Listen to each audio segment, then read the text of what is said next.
Olá, bem-vindo à nossa aula de posto e nulidade, terceira parte. Essa aqui é a nossa última aula relacionada ao tema. Nós vamos iniciar com mais um teorema. Esse assunto tem uma grande quantidade de teoremas, porque são vários resultados que foram conseguidos, né, e que permitem uma análise, principalmente em termos de resolução de sistemas de equações lineares a partir de informações e conhecimentos sobre posto e nulidade. Nosso primeiro teorema pede para que a gente considere uma matriz A de tamanho M por N. Se M for maior que N, ou seja, se ela tiver mais linhas do que colunas, então o sistema AX igual a B é inconsistente, ou seja, não tem solução, com pelo menos um vetor B pertencente ao espaço Rn. É o que a gente chama de sistema sobredeterminado. Por outro lado, se M for menor do que N, então, dado qualquer vetor B em Rm, o sistema AX igual a B é inconsistente ou tem uma infinidade de soluções. Não tem como ele ser determinado. Esse é o caso de sistemas subdeterminados. Como exemplo, nós temos aqui um sistema que tem 5 equações e 2 incógnitas. Ou seja, é um sistema sobredeterminado, tem mais equações do que incógnitas. Quando nós escalonamos esse sistema, nós chegamos nesse resultado aqui.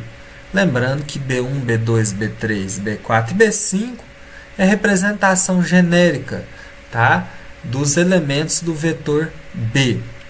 Esse sistema aqui, ele vai ser consistente, ou seja, vai ter solução, se essas três últimas expressões aqui na terceira coluna também forem nulas. Se alguma for não nula, né, pelo teorema da consistência, então o sistema passa a ser impossível. Então, se todos forem iguais a zero, que é o que está aqui, a gente tem, na verdade, um novo sistema, então ele vai ser, né, consistente. E se você resolver esse sistema, você vai constatar que ele é solúvel. Tem uma infinidade de soluções para B1, B2, B3, B4 e B5 que tornam nulos esses três últimos valores aqui desta matriz. Então, né, esse sistema sobredeterminado, conforme a gente viu anteriormente, né, ele pode ser solúvel ou não, vai depender, né, do conjunto de solução. E aqui no caso, a gente achou uma solução, logo ele é um sistema consistente, sistema possível. Mais um teorema da consistência em sistemas não homogêneos. Se AX é igual a B, é um sistema linear consistente de M equações em N incógnitas, e se A tem posto R, então a solução geral do sistema contém N menos R parâmetros. Exemplo: se a gente tiver uma matriz A do tamanho 5 por 7, ou seja, sistema subdeterminado, e essa matriz tem posto 4, e se AX igual a B é um sistema linear consistente, logo a solução geral do sistema vai ter 7, que é o número de colunas, menos 4, que é o posto, igual a 3, ou seja, 3 parâmetros. Mais um teorema importante: se há uma matriz de tamanho M por N, então as seguintes afirmações são equivalentes. Lembrando que, quando eu falo afirmações equivalentes, se uma é válida, todas as demais também o são. Se uma deixa de ser válida, né, as outras não são válidas. Então, AX igual a zero, sistema homogêneo que tem A como matriz dos coeficientes, possui somente a solução trivial, solução 0, 0, 0, 0. Os vetores coluna de A são linearmente independentes. AX igual a B tem no máximo uma solução, uma ou nenhuma, para cada matriz B de tamanho M por 1. Então, estão aqui as afirmações equivalentes. Por exemplo, se a gente tiver uma matriz A de tamanho 5 por 7, então o sistema AX igual a B é subdeterminado para cada matriz B de tamanho 7 por 1.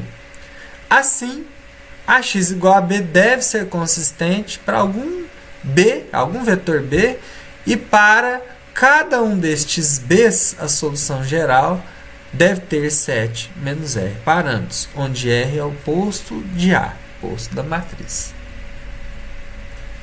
E aqui nós encerramos a nossa aula apresentando, uma coletânea de resultados obtidos a respeito desse estudo, que na verdade são afirmações equivalentes. Para uma acontecer, todas as demais também têm que acontecer. Então, primeira, A é invertível, tem inversa. Então, AX igual a zero admite somente solução trivial. A forma escalonada reduzida por linhas de A é a própria identidade. A pode ser escrita como produto de matrizes elementares. AX igual a B é consistente para cada matriz B de tamanho n por 1. AX igual a B tem exatamente uma solução para cada matriz B de tamanho n por 1.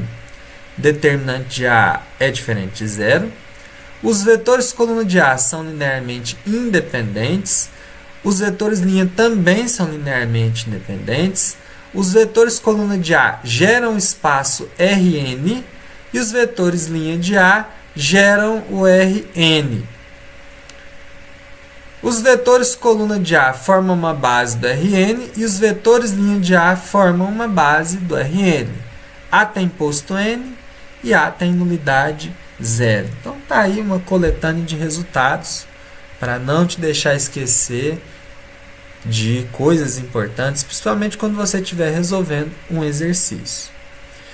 E assim nós encerramos a terceira parte do estudo de posto-nulidade. Desejo a você bons estudos e até a próxima.